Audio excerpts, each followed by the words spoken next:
Hello everyone, this is part 28 of What If Naruto was in Anbu at 6, and I hope you guys enjoy this video and to like, to subscribe, to share, and check out the playlist, to see more comment down below. Now let's start the intro. They call me a god. They call me a god. They call me a god. Join my membership, the perks are great. It's in the description. Naruto once again sat in his office, one leg crossed over the other, head resting on his fist as he listened to Jiraiya relate the events on the front line with only half of his mind on the subject. The northern defensive lines are holding firm while the offensive parties have encountered heavy resistance along sectors A and D. They did manage to make some headway in sectors E and B. Sector C has been forced to draw back to their second fallback position. Nearby reserves from Rice Country are moving in to reinforce them. And to the south. Enough. Naruto's biting voice see off Jiraiya's report with ease. The toad hermit, leaning on his cane, let the hand holding the papers fall to his side, eyebrow raised in slight bewilderment. Naruto had never interrupted his reports before. Though perhaps the unusually slow progress of this latest and hopefully last campaign may have been grating on his nerves. Perhaps that's what was bothering him. Look Naruto, I know you're not used to this pace, but you do need to hear these progress reports, otherwise you risk making a mistake. The progress reports do not matter. He interrupted again, turning his eyes to stare at the toad hermit. Kumo will be destroyed very soon. Jiraiya looked surprised before a small smirk tugged at his lips. You have a plan? Naruto nodded slowly. Jiraiya's smirk grew. So what type is it? Infiltration? A. Deception? Or just the classic outmaneuvering of the enemy troops? His smirk quickly fell as Naruto's very own began visibly tugging on the corner of his lips. Naruto never ever smiled. Jiraiya was halfway ready to have a stroke by the time Suzume, Naruto's secretary, walked in.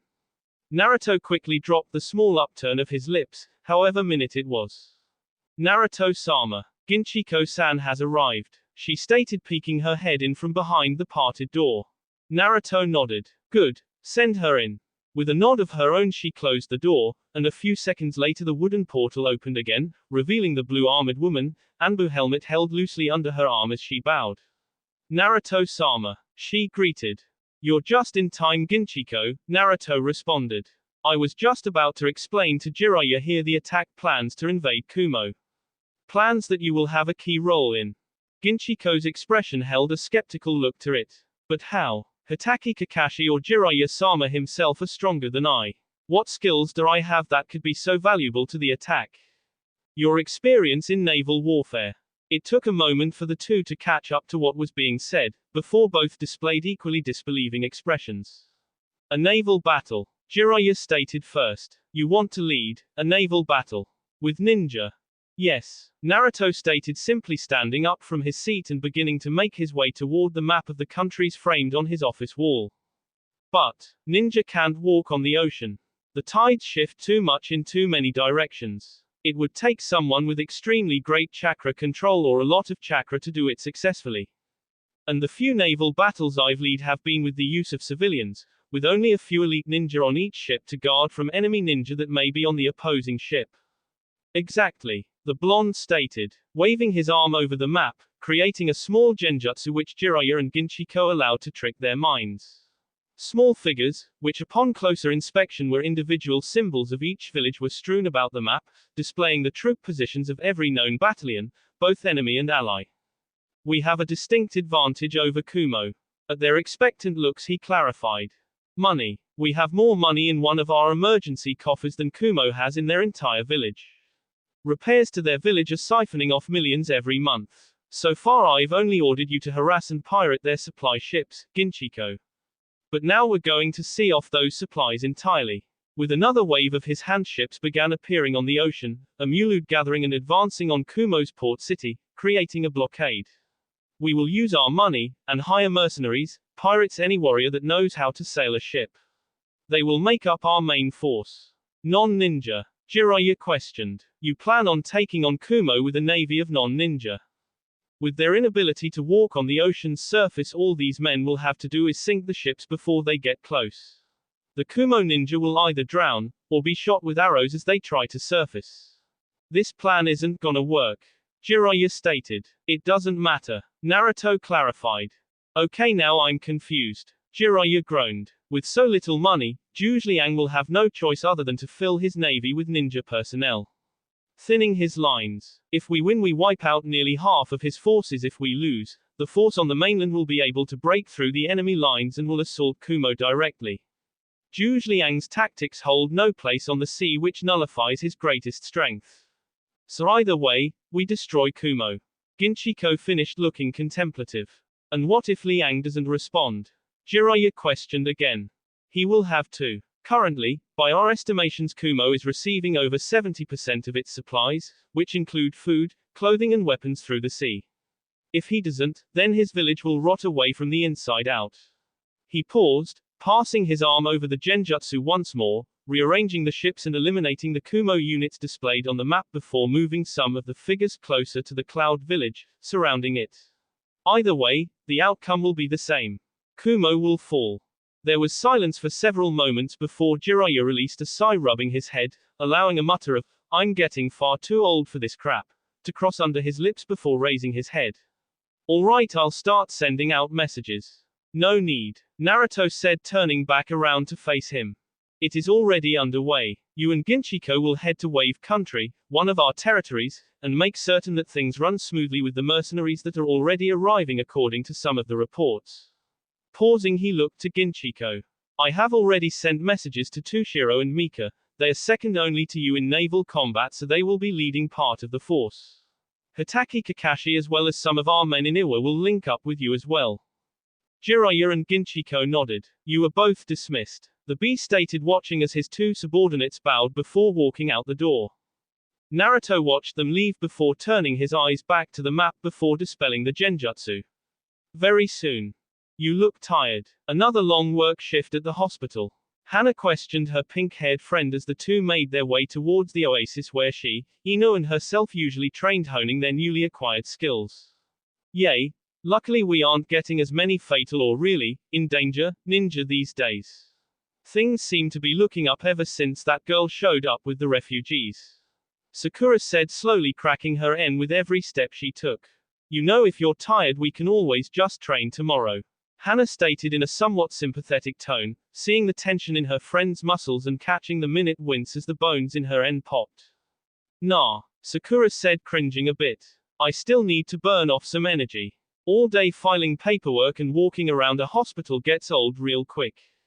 Alright, but take it easy, Hana said with her typical older sister mentality when it came to some of the others. I'm the doctor, I'm the one who says that to the patients. Sakura said, waving off her concern. Yay, well, take some of your own advice for once. Hana ground out as they trudged up a relatively small dune. Maybe later, the Pinkett answered back. Hana's ears seemed to twitch. What's that? Sakura stopped in place and began listening more carefully. After channeling a little bit of chakra to her ears, she could faintly make out a distinct, strange sound. I don't know, the medic Nin answered. Crouching slightly, she continued making her way up the dune, much more silently than before, Hana following suit. Marching over the crest of the dune, Hana and Sakura peeked their head over it, finding the oasis that they always practiced in, still there and unchanged as usual, but behind the stones, bushes and trees both women could see a faint blue, flickering glow emanating from somewhere. The sound, something that sounded strangely like a mix of scraping sands and flowing water, reached their ears much more clearly now before the glow and the sound down. What is that? Sakura questioned. What, am I omniscient? Hana shot back before huffing. Let's check it out. You circle left or go right.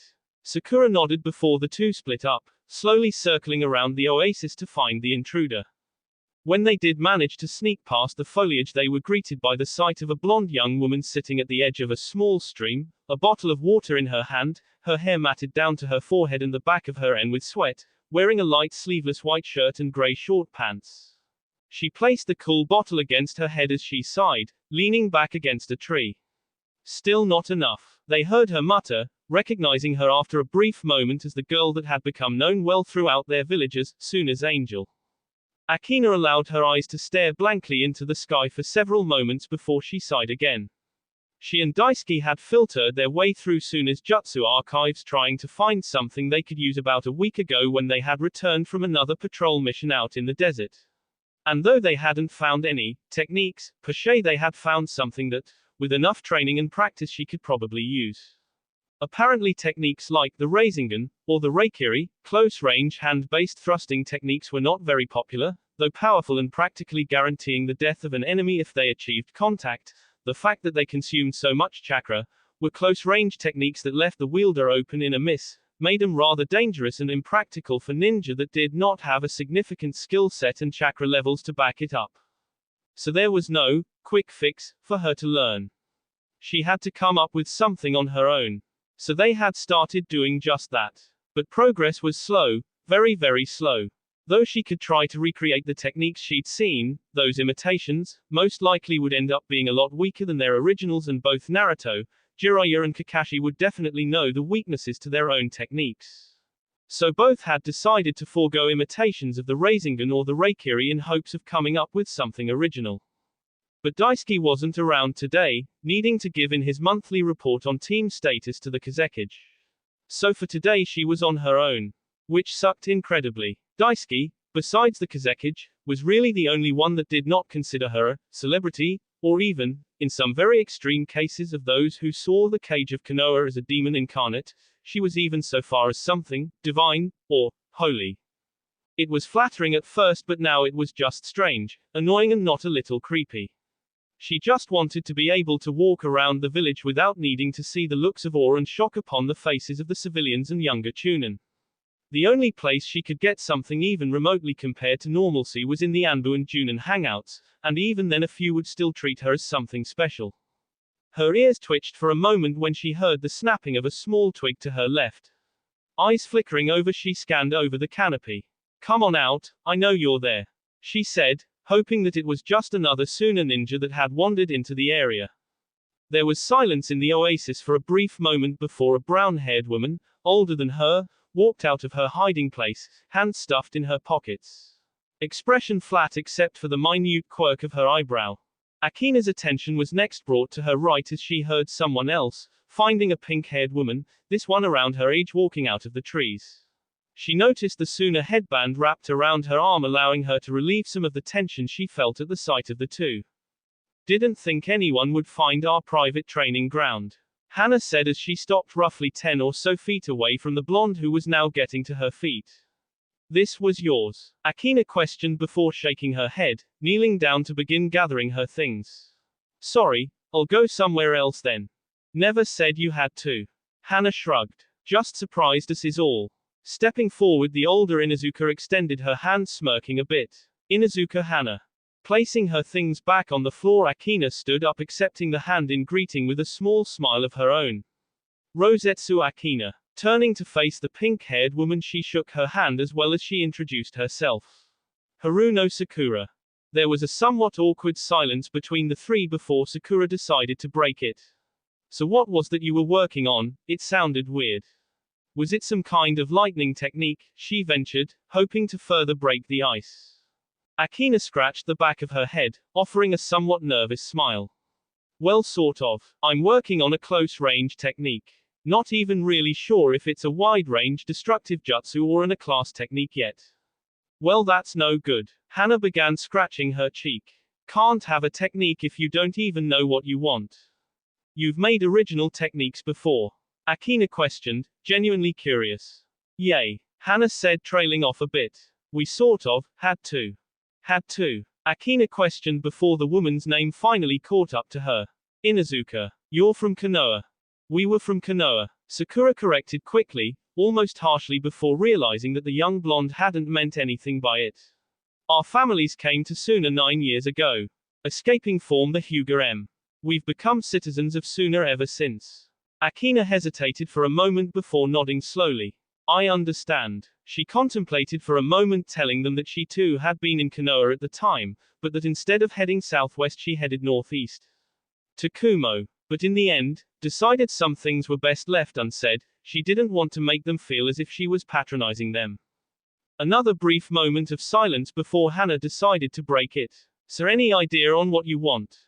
Akina nodded. Well, more or less. All I really know is that I need something I can use as a defense to other techniques like Hitaki Kakashi's Reikiri, or the Rasengan. Hana whistled. Setting your sights high, huh? Well, come on, let's see what you got. Huh. Akina blinked stupidly. What do you mean? Hana sat down. I helped reinvent practically the entire Inuzuka Jutsu arsenal with my brother, and Sakura is the best medic we have and arguably the best chakra control expert this side of the continent. We don't really have anything better to do for the next hour, so let's see how we can help you make this technique. Akina blinked before slowly looking to Sakura, who just shrugged before sitting down next to her friend, ready to observe this strange girl's new technique and see if they could help her. All right, she said before bringing her hands together in a simple seal. Temari sat in the garden's eyes lazily watching the clouds pass overhead. It had been a week or so since her little encounter with her warden, and since then she'd been looking over her shoulder quite a bit, worried that she may have pissed him off a little too much. Hinata was once again at her side, the silent watchman, or watchwoman in this case, over her shoulder. Though Temari did not want to broach upon the subject in fear that Hinata may report back to Naruto, or worse yet that the blonde would overhear her talking about it, her curiosity had been gnawing at her all week and it was insatiable. Curiosity K the cat, she would repeat in her mind, only for the other, brasher, possibly stupider side to counter. Satisfaction brought him back. Finally fed up with her own inner debate, she sat up and turned to Hinata. Hey princess. Hinata questioned, white eyes staring dully towards the Suna Kanoiki who addressed her. What do you know about that battle between you guys, and the coalition of Taki and Kusa? That perked Hinata's interest, visibly straightening a bit more. Why? Just answer the question. Temari shot back. Hinata's eyes narrowed but decided there wasn't any harm in telling her what little she actually did know. So she shrugged. I never participated in that battle, so I don't know much. You must have heard something on the grapevine. Temari practically hissed. Some wayward rumor that reached your ears. Why are you so interested? Hinata questioned with a slight narrowing of her eyes at the girl's insistent prodding. Temari seemed to glance around, the gardens, a new nervousness etching itself onto her features as she searched the shadows of the trees for any would-be trespasser. Well, you remember about a week ago when you had to go back to your clan estate to handle some business and left me here all alone? Yes, Hinata answered. What of it? Well, Temari began somewhat awkwardly. Later on that night I kind of pissed off Uzumaki. You pissed off Naruto?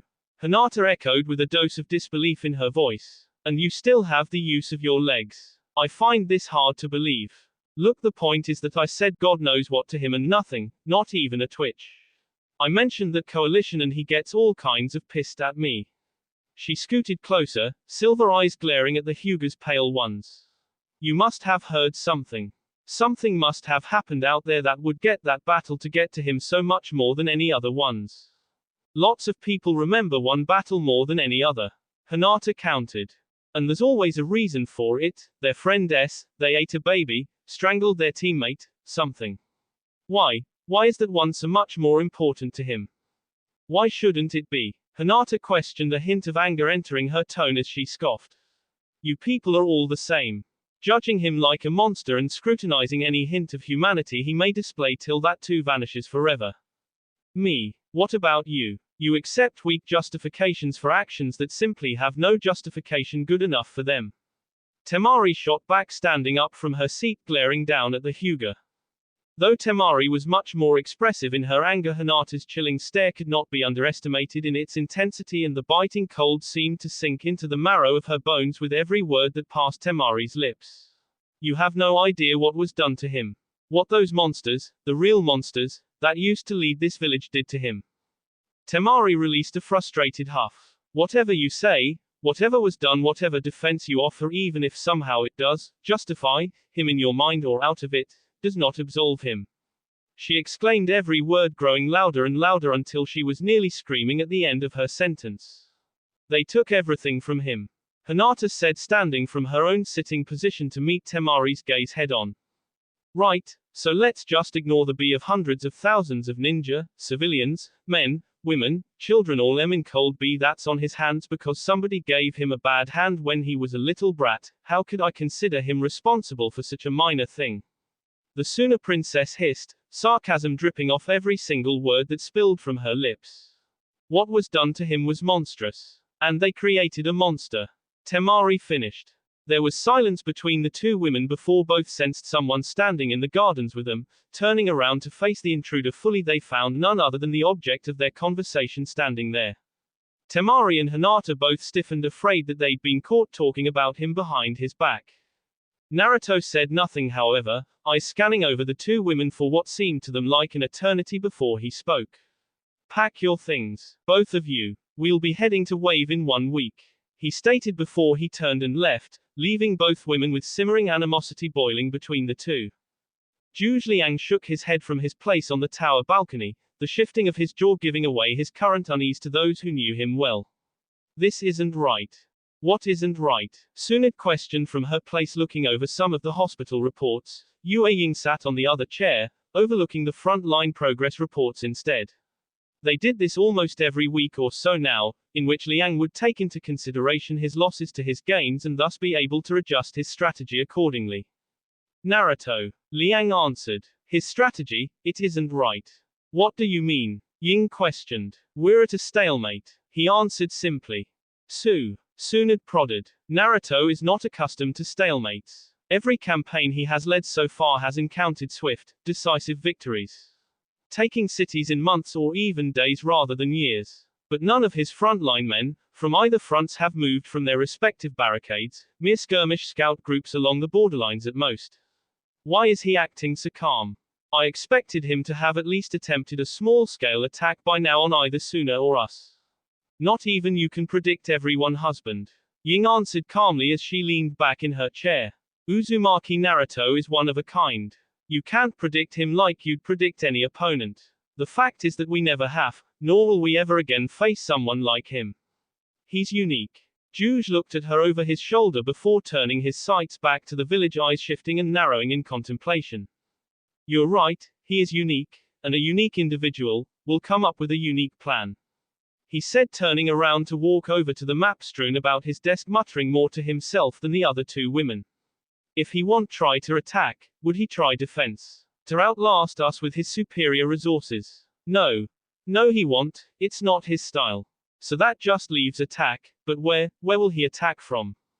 The two Kanoiki observed the raven-haired strategist as he leaned heavily over his desk, eyes scanning over the map repeatedly, as if the thin piece of parchment could give him all the answers in the world. Finally Liang looked up, obsidian eyes narrowed towards the two. The sea. The sea. You can't be serious, Ying and Sunad stated respectively. Liang nodded. I am serious. He will attack from the sea. It's ludicrous, Sunad exclaimed. It's what he will do, Liang said with conviction as he straightened. There was silence in the room. A clever move, one that we will have no choice but to play right into. Sunad was about to say something else when the door of the office opened wide, and another voice came through. Just because we need to play his game doesn't mean we'll need to play by his rules.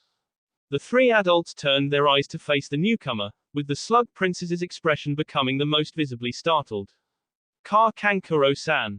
The Suna puppeteer stood at the doorway, face painted firmly in place as he smirked, watching the reactions of the three as they eye his altered appearance. Stepping into the room, the puppeteer cracked his knuckles. So what's the plan? Shikamaru, Chuji and Kiba briskly made their way down the hallway, past the frenzy of secretaries and ninja personnel that crisscrossed the length of the place in a craze. What the hell is going on?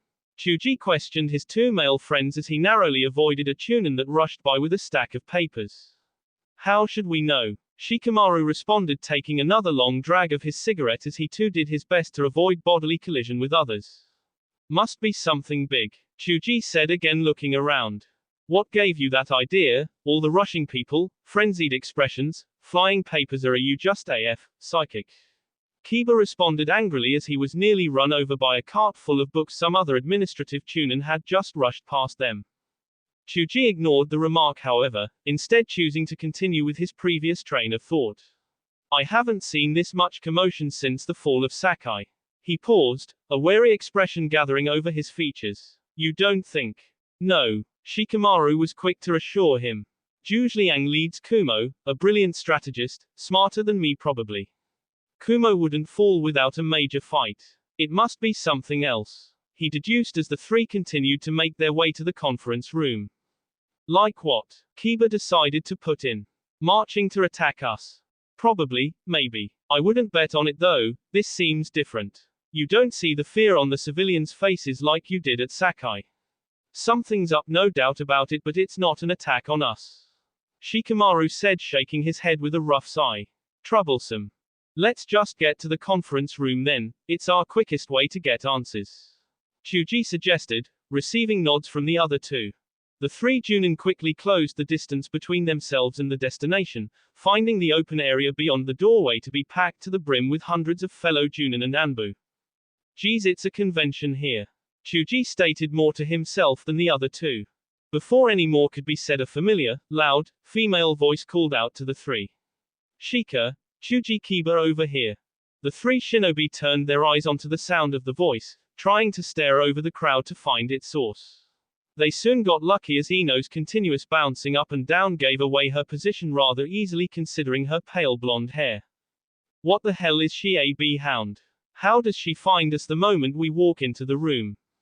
Kiba questioned as they began to push through the crowd, making their way over. When they finally made it through, Ino, Sakura immediately greeted the three with familiar hugs and K to the cheek.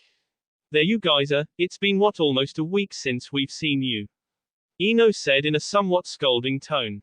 Things have been busy, those skirmishes along the border are becoming brutal, Shikamaru answered before looking over Ino's shoulder to the other blonde girl, absently listening to Chuji's supporting of his statement. Ain't that the truth? Sakura noticed his gaze and cleared her tea. Shikamaru, Chuji, Kiba, we'd like you guys to meet a friend of ours, she said, gesturing to the white-clad blonde slightly behind her. This is Akina. Akina, this is Shika, Chuji and Kiba. Akina smiled, extending her hand to Shikamaru. Nice to meet you. You guys been working along the border guard duties too? Shikamaru nodded. Judging by the fact that you met Ino, Hana and Sakura while we were gone, it must mean we worked different shifts, I guess. Akina nodded. I suppose that's why we've never seen each other before. Oh, we've seen you, Shikamaru stated as he pulled out a cigarette, sticking it between his lips before lighting it. No one on the borderlines that's not blind, deaf and dumb hasn't seen you. Chuji spoke up next, shaking her hand as he did, a smile pulling on the corner of his lips. The angel of Suna. Never thought I'd be talking to you like this. He finished, scratching his head somewhat nervously. Akina smiled kindly, though her shoulders seemed to slump just a little bit. Shikamaru noticed the girl's discomfort. Deciding to take pity on her, he placed a hand on Chuji's shoulder, bringing the towering Akamaki's eyes to him.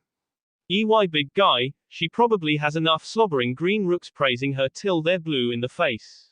Let's not be troublesome and add to it. Chuji shrugged, missing Akina's grateful look to Shikamaru.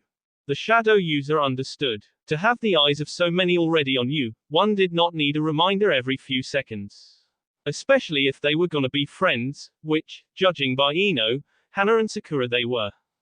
Akina turned to face the last of the males, Kiba, extending her hand. Kiba shook it. The small robe that covered his injury fluttered, allowing her a glimpse just enough to see that he was missing his left arm. Her eyes widened for a brief instant, wondering how someone can continue their ninja career once they could no longer do hand seals, to say the least. But then caught the guarded look on his face, realizing that it was similar to her own. He'd probably been questioned and doubted before her, and would probably continue to be doubted long before her. And like Chuji to her, he did not need another adding to his burden. Not commenting on it, Akina smiled at the Inuzuka. And you are? Kiba. He answered simply before looking around. Any idea what's going on around here yet? Hana answered, shrugging her shoulders. Your guess is as good as ours, but we've been waiting here for about an hour. So I don't think it's anything overly urgent. Akina. There was a sudden bark to their right, bringing all their respective attention spans to the tanned Anbu commander currently making his way through the crowd towards them. Daisuke Teiko. The blonde questioned. Daisuke paused when he got to the group, bowing his head once hastily. Excuse me, he said before pushing through and grabbing Akina by her wrist. Come with me, there are urgent matters we need to discuss. Okay, she said somewhat confusedly as she was pulled out, if dragged away from the group. Shikamaru glanced around for a moment before looking in the group's general direction. Is it just me, or are we all getting the feeling that whatever's gonna happen is gonna happen without her having any clue about it? Hana shook her head. It's not just you. That's what I was afraid of, Shikamaru said before shrugging. Akina allowed herself to be dragged through one of the side rooms, by Daisuke following silently until they entered one of the larger hallways where Akina saw two more Anbu captains, and none other than Gaara standing nearby speaking to one of the commanders. Got her, sir, Daisuke said. Gaara nodded. Good, tell her what she has to do. We go out in 2 minutes. Akina blinked. Go out. Go out where? To the platform. Daisuke answered quickly before rounding on her. Now listen before you. What? To the platform? But why? I'm not even an Anbu. Because. He interrupted. You are important. People know your face, they know you, and they need you. Akina's mouth opened and closed for several moments, eyes searching for something to say before she sighed in resignation, rubbing a hand over her forehead. What do I have to do? Daisuke allowed her a brief look of pity before he gave off his own sigh. When the doors open. Outside, the mass of people turned their eyes onto the platform as the large double doors were pushed open a few minutes later, revealing none other than the Kazekage as he made his way to the podium. At his side were several Anbu, including a familiar blonde-haired girl who looked much more nervous than what she was a few minutes ago while standing amongst the crowd. There were excited murmurs in the group before finally the familiar hush fell over the crowd as Gaara, red hair almost coppery brown in the midday sun that entered the windows, stood tall before a genjutsu displayed itself behind him, showing a map of the 5 shinobi continents. The ninja at his side pausing a few feet behind him, directly under the genjutsu. I'm sure you're all wondering why you're here. Time is short, so I'm afraid that this discussion will have to be as well. He nodded to someone off to the side and the map displayed slightly above and behind him shifted, displaying new images that were their troop positions. Our spies have reported back to us, and the news is incredible but accurate. Uzumaki Naruto is gathering a massive naval force in Wave Country and some of the small islands of Kiri. Murmurs swept over the crowd, a few of the seasoned ninja in the back muttering too low for him to hear, but the others in the front were not so difficult. Disbelief was present, as was a feeling of mild confidence that the Demon King had made a foolish move. But others, ones like Shikamaru, who Gaara could see in the crowd, they were thinking and cataloguing the advantages and disadvantages of this move the Cage of Konoha had made. The Kazekage continued, his voice easily carrying over the soft murmur of the crowds. His plan appears to be to blockade Kumo's ports, see off their supplies. In response, Kumo has amassed its own navy, and though reports are sketchy, all agree that their fleet is significantly smaller than Konoha's. Where did Konoha get so many ninja to put in their fleet? One Chunin questioned. I mean, they always did have superior numbers, but I never imagined. Our spies report that even though he holds an unknown number of core elite ninja in his force, the bulk of his forces consist of non-ninja. Pirates, mercenaries, anyone willing to put their life on the line for money. In contrast, Kumo's navy appears to consist solely of ninja personnel. Again more murmurs passed the crowd. Some were beginning to understand the gravity of the situation, others did not, as expected. Gaara raised his hand, demanding silence and receiving it accordingly. Nearly 3 months ago, Kumo sent us 8 ships. These have been docking in the port of Sugi City south of us. They have been transporting and supplying small strike teams that have been harassing garrisons and bases in T country. So far Konoha believes it is merely a guerrilla rebel force that has been opposing them. We hope to keep it that way for as long as possible. Regardless, we can take 5 of these ships immediately and with a force of roughly 100 ninja link up with Kumo's fleet. Another pause as Gaara's eyes scanned over the crowd. These are our allies, we cannot, nor will we allow them to face this opponent on their own. I myself, and Rosetsu Akina, he said gesturing to the girl 2 steps behind and to his right, will lead teams for this mission. Another pause in which somehow the gathered ninja seemed to be able to speak while keeping absolutely silent. I will now ask for volunteers. Captains, lieutenants, step up if you are certain that you, and more importantly your team, will be willing to take this mission. Another heavy silence descended amongst the crowd. This normally was not done, the ninja were assigned their missions, no ands, ifs or buts about it. But Gaara wanted men and women willing to put their lives on the line for this mission. He wanted no cowards, and he wanted to show Konoha that Suna would not be underestimated in this conflict. Finally, one man stepped forward, followed by another, and so on and so forth. Many were Junin team commanders, but most were Chunin commanders. Young ones at that. And each one that stepped up, he noticed that they were looking solely at the girl behind him.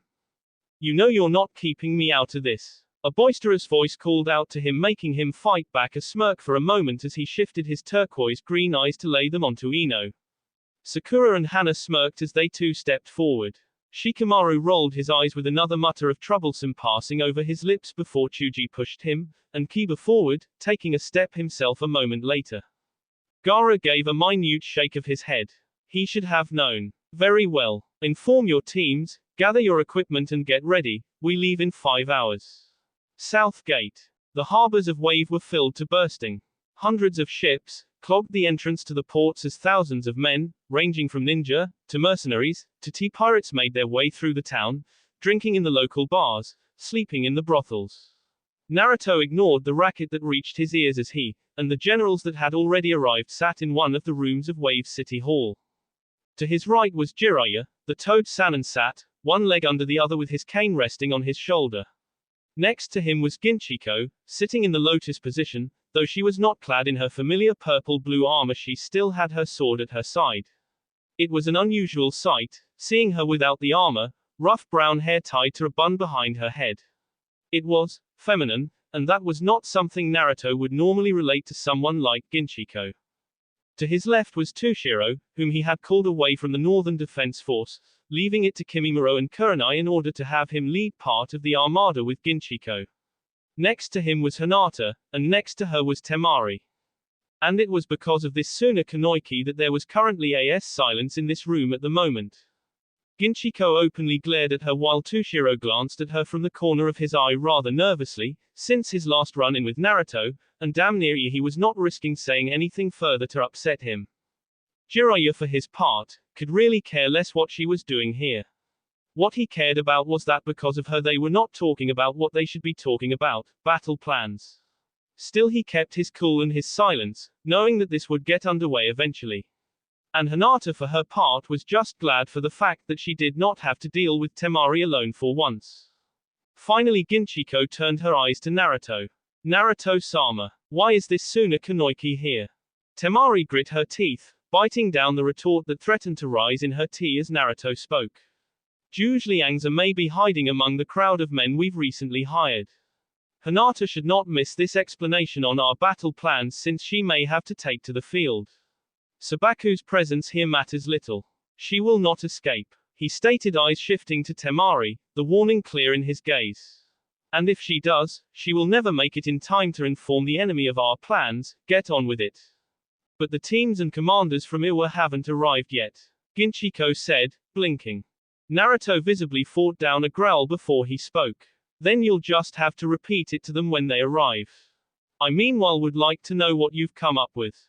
Jiraiya blinked, turning his gaze to stare at Naruto. He'd never seemed so impatient before with his subordinates. It took him only a moment to realize why. Naruto always came up with the strategies in every battle he walked into. For him to be subject to someone else's strategy must have left him feeling vulnerable. Or so Jiraiya could guess. And that was probably an emotion that was just him. The Toad Sannin smiled to himself. It was good to see even Naruto unseated from his comfort zone every now and then. Ginchiko sighed before pulling her sheathed blade and placing it to point along the map. "Firstly, on our way there, Mika's fleet in Kiri will link up with us mid-transit. The plan is simple. We keep our distance. Kumo's entire armada consists nearly entirely of ninja personnel, meaning that their strength would lie in their ability to board our ships and kill our men. If we keep them out of range, fire at them with the mounted ballista, catapults and other ranged weapons that can sink, or burn their ships. As you said, all we need to do is sink it." Naruto nodded, listening to the woman as she spoke. Ginchiko placed her blade down behind the first row of ships. "We'll attack in 3 waves. She pushed the first row forward into the opposing fleet. The first wave will be to test them, see how good they are at naval combat. Cannon fodder, it will also tie them up. Once we are certain the first wave is down, and the ships are locked with one another, the second wave will move in, firing on the ships as they come along. You mean on our own ships? They'll be firing on us as we're engaging them, Jiraiya stated, skepticism in his voice. Yes, they're pirates and mercenaries. I doubt they have many high moral standards, she said, uncaring to how callous she sounded. Just like the rest of this village apparently. Temari muttered to herself, just low enough so that no one but Hinata, who was sitting next to her, and Naruto with his advanced hearing could hear. Neither made any reaction to it, however, instead choosing to simply continue listening to Ginchiko. Then finally, the third wave will move in, to finish off the stragglers. And where will the main shinobi force be when all of this goes down? Toshiro questioned. In the second wave, she answered. So the first wave is basically cannon fodder, Jiraiya stated with a shake of his head. Not exactly a nice thing to do. I don't care about nice. I care about winning, Ginchiko stated. Then I pray I never have you to watch my back, Jiraiya stated calmly, again making Ginchiko turn her angry eyes onto him. I don't plan on watching your back. Kumo will burn with this navy, she stated fiercely. Because it serves for the greater good or because it serves your desire to revenge Guan's death? Ginchiko stood up in an instant, hands on the hilt of her sword. Before she unsheathed it, however, a pulse of intent caused everyone in the room to pause. Enough, Naruto stated. Jiraiya, stay your words. This is a sound strategy for the moment. Good work, Ginchiko.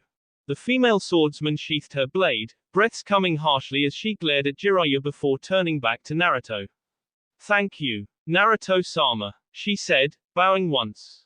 Suddenly the door parted, revealing one of the attendants as he hastily bowed to the gathered ninja. Hokage-sama, ninja have arrived, stating they're your generals from Iwa. Naruto nodded. Allow them in. The attendant bowed before rushing out of the room. A few moments later, Tenten and Lee entered the room bowing once at the same time. Naruto-sama, Shino sent us.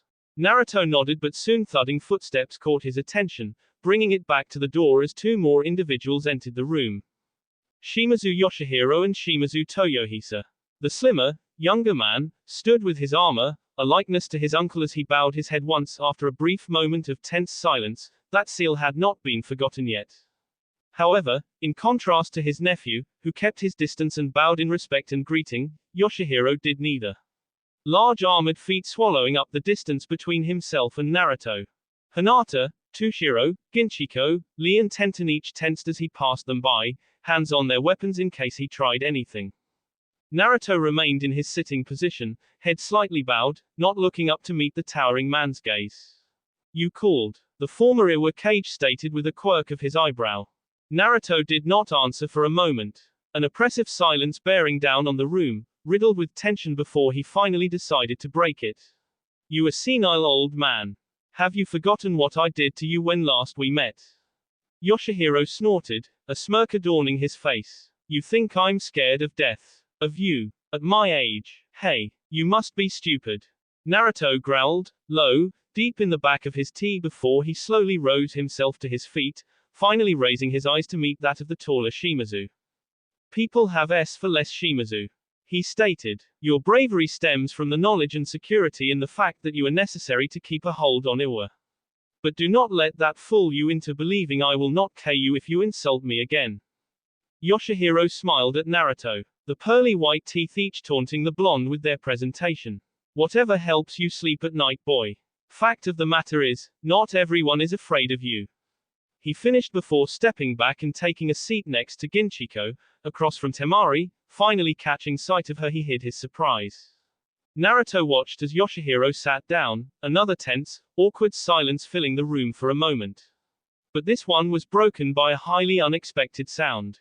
Laughter. Naruto's eyes sought out the source of said laughter and his eyes came across none other than Sabaku no Temari.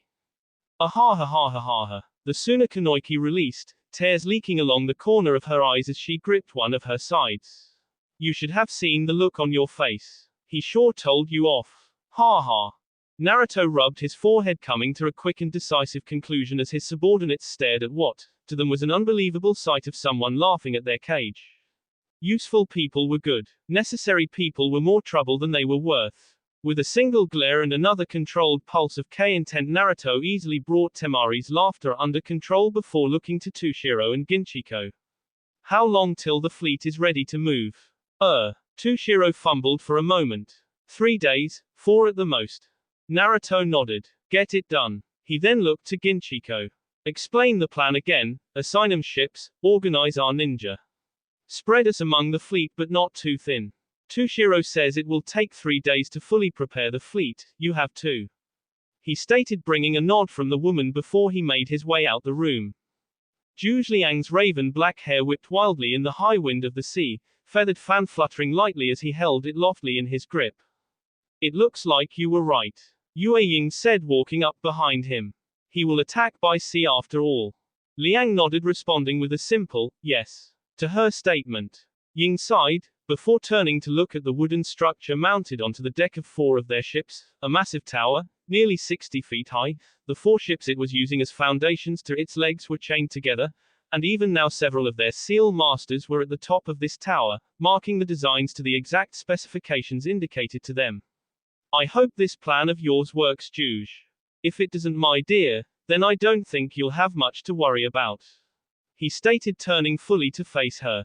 Why's that? She questioned. Because then we'll both be S. He answered, simply evoking a silence between them before he spoke again. And Sunad, has she taken up the left wing of the fleet? Ying nodded. She has. Her slug summons hold a disadvantage here, but her strength will allow her to sink enemy vessels quickly. And Yugito? He questioned. Right here. The two turned, the gazes landing on the Neko Jinchuriki. She stood, arms crossed, eyes staring blankly at the two. Since Akina's death she had been distancing herself more and more from Liang and Ying, suspicion of their involvement gnawing along the back of her mind. Barely speaking to them when it did not involve a mission. Liang worried for her stability, but with this war he could not risk completely alienating his last remaining asset. The sleeping dragon nodded. Good. I will need you too. Sir, came the call from the crow's nest, bringing his attention upwards to the man placed there. What is it? He questioned. 5 ships approaching. The man answered. Zhu Liang heard and saw all the men, be they ninja or sailor, rushed forward on the deck, hoping to catch a glimpse of the approaching vessels. Enemies? Liang questioned again, yelling to the man on the crow's nest. Doesn't look like it, sir. Sooner? Liang questioned, meeting Yugito and Ying's dubious gazes. We're gonna go meet them then. Be ready for anything, he said after a brief moment.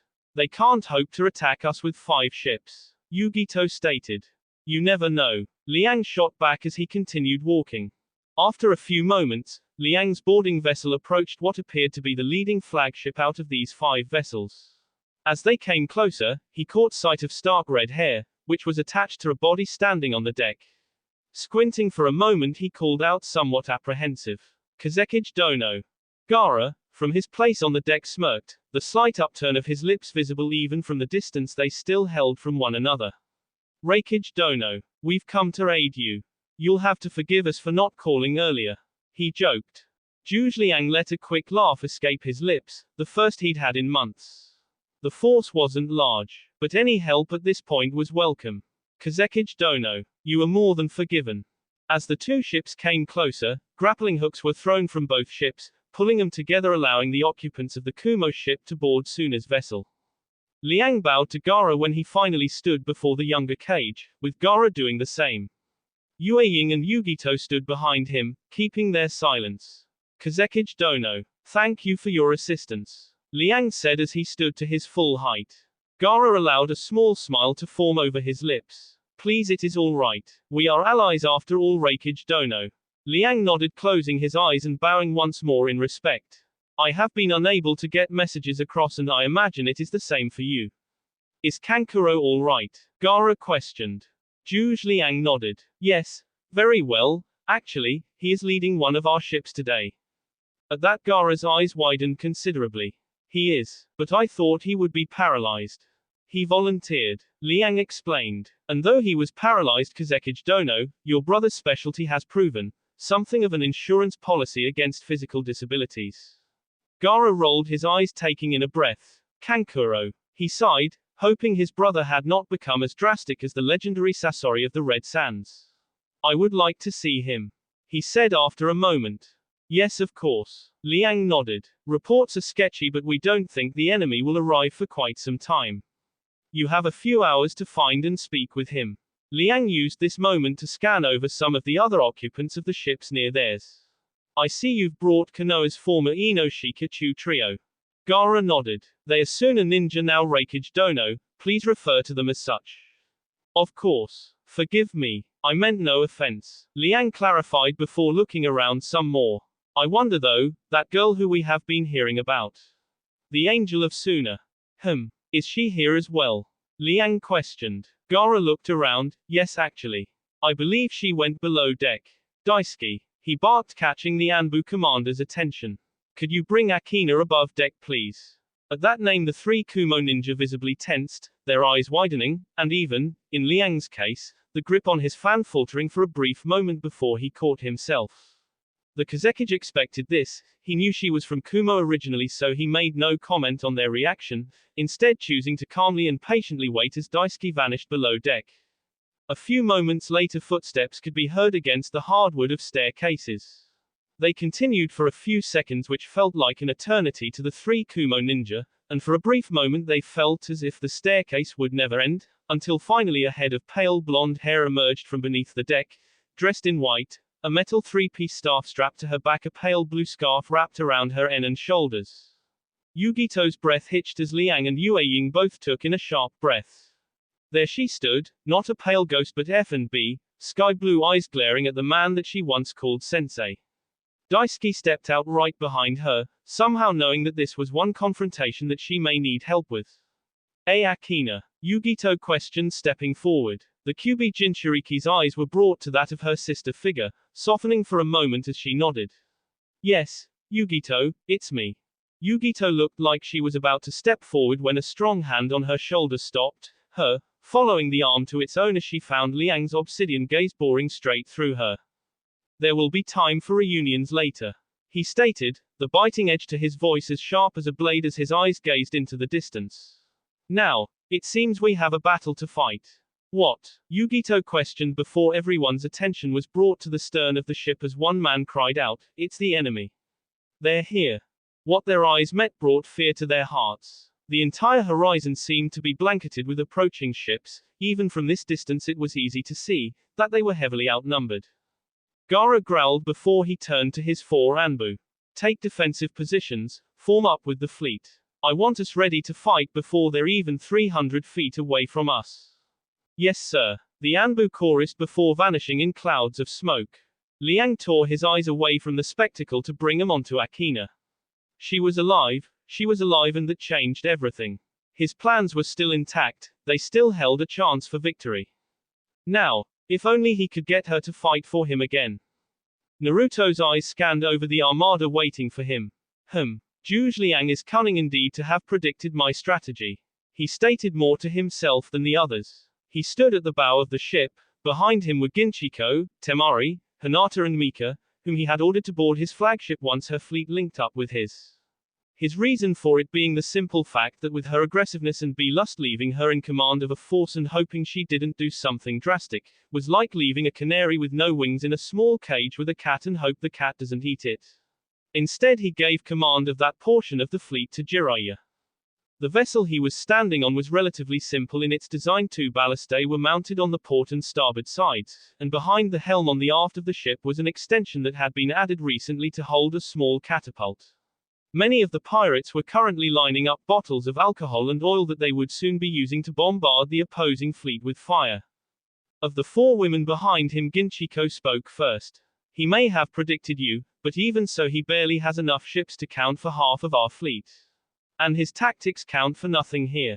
You're right, Naruto admitted, red robe whipping in the salt-laced breeze. Still, what is that? He paused mid-sentence, squinting a bit. Ginchiko pulled out a scope, following his gaze as best she could. It's a banner from Suna. Suna? Naruto questioned. I was not aware that they had a navy. They don't, she answered. Only Kiri and Kumo have one. Odd then that they would be here. He stated before turning to face Temari over his shoulder, unless it's another of Liang's plans to draw you out. Temari shrugged. It may be. And if it isn't? Naruto questioned, eyes narrowing behind the shadow of his hood. Will you keep up your end of our deal, Sabaku? Temari's fist clenched in a white-knuckled grip before she slowly released it. Yay, I will, she said through gritted teeth before turning to meet his gaze. You may be able to take the world by force today, but there will still be rebellion. Naruto brought his eyes away from her back to the front of the ship. An unsure hand guarantees rebellion. What will you do with Kumo? She questioned. Its leaders shall be K. As for the village itself, it depends on them, he answered. Temari tore her gaze away. You ever hear of winning gracefully? Before all traces of the old world vanish, a new world cannot be built, he explained. She released a very unladylike snort. You really are a heartless monster, aren't you? Naruto ignored her statement as the vessel continued its path, the fleet at its back. If this truly was sooner, then he could end the war in just these next few seconds. He would have to at least investigate. What's that? Mika questioned, red eyes scanning the opposing fleet. Off in the distance, at the very back of the fleet. She pointed. Naruto and the others turned their eyes, the mist and fog as they finally came in a bit closer. A tower? Ginchiko questioned. Naruto's eyes narrowed. Zhuge Liang. This is no doubt his doing. What do you think he's planning? Ginchiko questioned. I am uncertain, but that tower must be destroyed quickly once the fighting starts. He paused. Wait, cancel that order. Why? The swordswoman questioned. He may just do it to distract us. Put our focus on that ship while he maneuvers others to outflank us. You really think so? He's taking up 4 ships to base that on, it seems. Naruto was silent for a moment before he responded. No. But with Zhuge Liang, one can only hope they guess his moves correctly at times. Ginchiko nodded. Gaara stood on the deck of the ship, watching the opposing enemy fleet as they came steadily closer and closer. He was brought away from the act, however, as a loud, familiar voice called out to him. Hey Gaara. The Kazekage spun around on his heel, gaze seeking out the source of the voice when they finally found him. Kankuro. He stood on a rowboat, with 2 men rowing. Though Gaara had been warned of what Kankuro had done, he still could not stop the shock from registering over his face. The only human part visible was the puppeteer's upper torso, arms and legs hidden beneath layers of wood and metal. He was clad in a humanoid suit, the back of which was hunched, most likely where he kept most of the mechanisms of the suit. He looked more like a giant golem of wood rather than a man. The hydraulics on the legs alone were nearly the length of Gaara's arm, the length and width of the foot probably half as big as Gaara himself. The hand of the suit alone, which Kankuro was waving in greeting, could probably have gripped around him easily. Kankuro. Gaara stated, sand gathering beneath his feet which he then used to lift himself and hover above the water, approaching his, now much larger brother. They told me but I never expected. God Kankuro, what did you do to yourself? Kankuro waved him off. Relax, he said before opening a small compartment in the suit's arm, revealing his real arm to be inside the suit. I didn't see myself and replace my limbs with this. Just think of this like some really heavy clothing. Unlike Sasori, I actually do like to feel my own hands every now and then.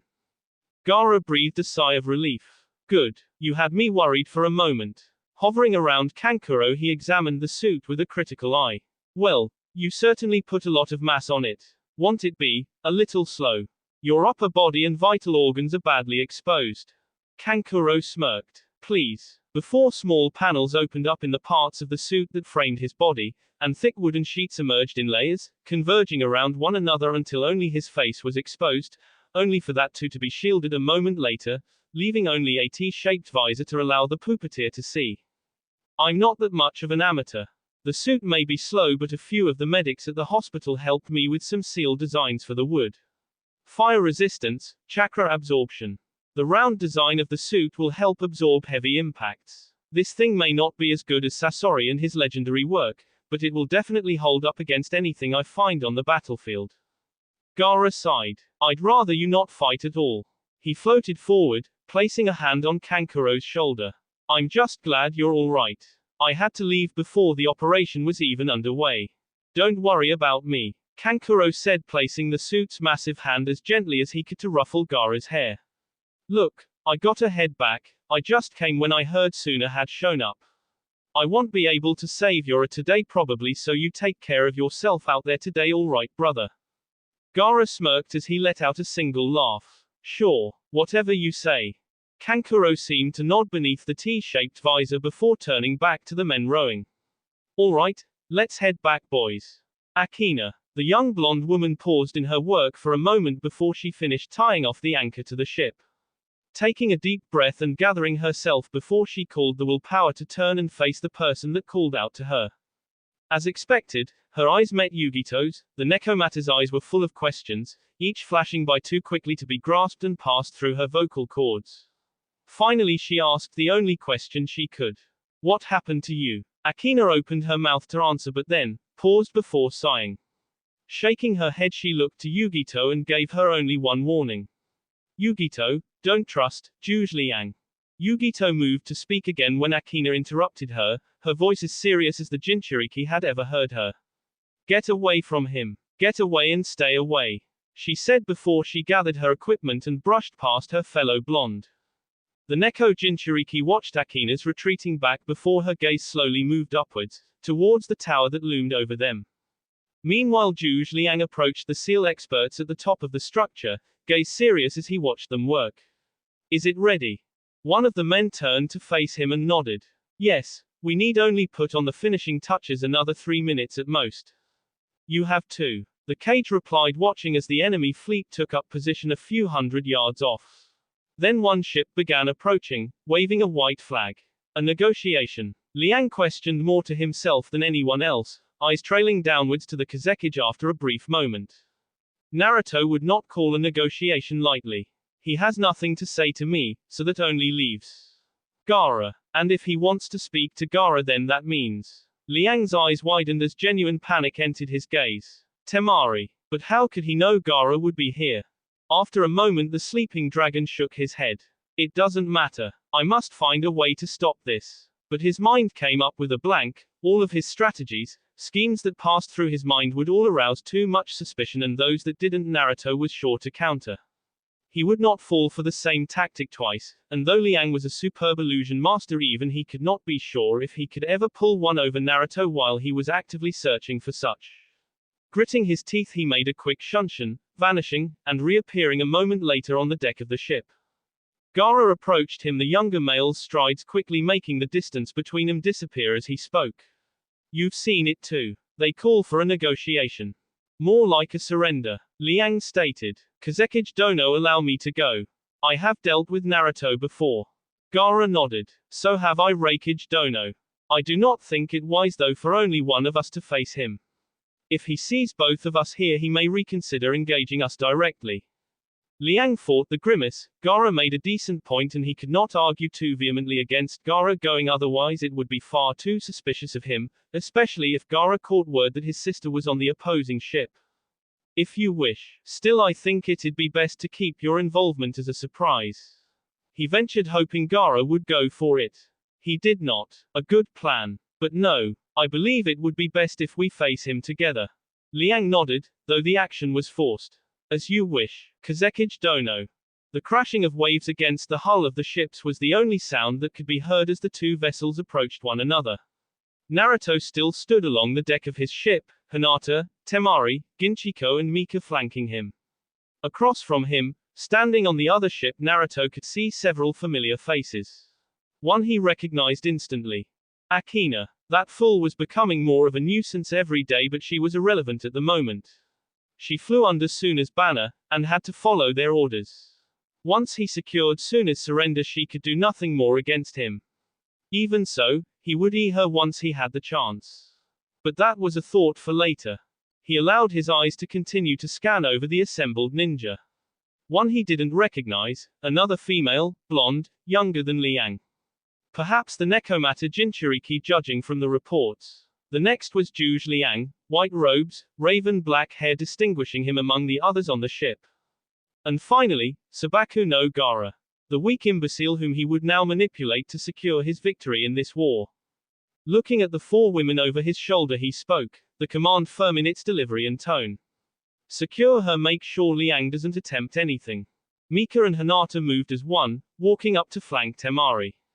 The Tsunekunoiki growled, glaring at the back of Naruto's head. Just let me go over there. I doubt he'll do anything right in front of Gaara. Perhaps. Naruto consented. Then again perhaps not.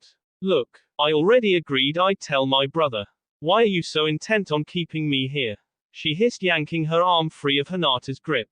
Your agreement is merely a coffin nail to more firmly secure Suna's surrender. Your life, however, will deliver that surrender to me, he explained. On the other side, Gaara watched as his sister struggled with her captors, his bee boiling at the sight. Though he did not expect her to be here, he had quickly gotten over his shock. He now knew what Naruto was planning to do, why he'd called this negotiation. Turning his head to look at Liang, he gestured for the Raikage to come closer. What do you think the odds are for one of your men to safely secure Temari? Liang looked at the Sabaku, which, either way, whether Naruto negotiated or if she was rescued, would still bring about the defeat in this war. There was no chance for any ninja to carry out a successful rescue, considering just how close those two Konoha Kunoiki were standing. And more importantly, who was standing next to them. He nodded. Yes, I believe I have one man that can do it. They'll hurt if he fails, are you sure? Gaara questioned again. Liang nodded, feeling Akina's eyes at his back, glaring at him. He ignored it. Yes, I am. Gaara nodded. All right, try it, but only when I give the signal. I will say, you have lost. That will be your agent's command word to move in. Liang's lips pursed. Very well. Stay here please. Gaara continued. With Temari here, I don't want him getting nervous with two cages on a thin plank of wood. Liang imperceptibly grit his teeth before slowly nodded. The closer he was, the easier he could manipulate the direction of the conversation. The two ships pulled up next to each other, with both ships lowering anchor. A single plank was pulled up between the two ships, hookends on the underside latching onto both ships' railings, providing extra security to hold them in place. The plank was wide enough for 2 or 3 people to cross it at any one time. But Naruto marched onto the structure alone, Gaara following his example after a moment. Liang, Akina and Yugito remained on the ship, same as Hinata, Ginchiko, Temari and Mika did on the other. The two leaders stopped a mere 2 feet from each other. Meanwhile on Kumo's ship, a heated conversation was taking place between 2 of the ninja. You had better be very careful what you do here, Liang. Akina hissed under her breath towards the man that stood next to her. I do not know what you mean, Akina. The man whispered back. The hell you don't. I know you're manipulating Gaara, or you're going to try to. I am not manipulating anyone, Akina. Akina was about to say more when Yugito spoke, hissing through her teeth. Shut up, both of you. Now I don't know what the hell is going on or what the beef is between you two. But whatever it is, you better grill it up and eat it. We have a battle to fight here. Kazekage. The lure was given flatly, almost mockingly, as Gaara stared up into the black void that was the man's face beneath the hood. Slowly he nodded back in greeting, a gesture of respect both knew was false. Hokage Dono. Naruto glanced towards the fleet of Kumo and Suna ships. Your presence here is surprising. But I suppose it shouldn't be. One as. He paused as if searching for the right word. Noble as you would seek to help his allies. You have certainly managed to turn the tides of this war, proving yourself to be more than just a slight annoyance. But now it is time for this little game of yours to end. War is no game. And if you think you can intimidate me into a surrender, you are as arrogant as you are foolish. My village has stood. Your village, Naruto interrupted harshly, voice lowering an octave as his eyes flashed for a brief moment. Has stood this long only because I have allowed it. And it will fall, because I demand it. Gaara snorted. As I expected. Ever the butcher. I will gladly for the sake of my village, a village you are probably willing to burn just as easily and as carelessly as any before it. You may be willing to Naruto consented. But, he continued after a moment. Are you willing to allow others to for your mistakes? As he spoke, his head turned slightly, gesturing to Temari who stood behind him. Gaara visibly tensed, gritting his teeth as his fists clenched. There was a pause for a moment before he spoke again. You her and know that Suna will fight you till the very last. You foolish Kazekage, apparently need to be made aware of the consequences to your actions. The Kyubi Jinchuriki stated before the sound of metal reached his ears. Time seemed to slow down. He watched the expression on Gaara's face as it slowly morphed from controlled anger to shock and then to a slow horror. His eyes shifted to the three behind him, finding their expressions, even the ever apathetic Zhuge Liang, to be twisted with disbelief. Each of the gazes was focused behind him, and slowly a feeling of dread settled in the pit of his stomach. It was a cold feeling, chilling him to the marrow, spreading outward from his gut. He turned slowly, robe and hood fluttering in the sea breeze as he did. His eyes passing over Ginchiko and Hinata, both of their expressions mimicking that of the people opposite them. Finally, they settled on the target of everyone's focus. Temari. He saw her eyes, wide, shocked, filled with fear as her hands slowly rose up to her the left side, where a kunai was roughly yanked out, spurting from the injury as Naruto peeled his gaze away to follow the kunai to its owner. Mika. Her eyes, those familiar red eyes, normally filled with and madness, were now filled only with satisfaction. It was a strange type, something one only saw on the face of those who knew they had achieved a victory. The Kirikonoiki allowed a smirk, slow and taunting, to crawl up her face, spreading as she bowed her head once, before she pushed Temari overboard. Naruto's eyes dazedly followed the Suna Kanoiki's limp body as it descended, twisting in mid-air. Her silver-gray eyes, once filled with fire and defiance, were now, unseeing, glazed over. Yet somehow she met his gaze with her own, only for a brief moment before the greenish-blue ocean swallowed her staining the surface red. Somewhere in the back of his mind, hidden away, he did feel shock, but it was only, in a sense of disbelief, almost an out-of-body experience. A good one, for he could keep his composure, his mind focused and remaining strangely numb to this recent event. Naruto only vaguely registered Hinata's scream as he slowly turned around, coming face to face with Gaara. His face twisted with hate and rage as yellow chakra bubbled up from within his being, coalescing around him. His gaze held anger, it held hate, and something else. Something that Naruto knew would make the Kazekage stronger than ever before. Something that he would now need to destroy in him. That will be all for this video. Be sure to like, subscribe, share, and comment down below for more videos. Goodbye.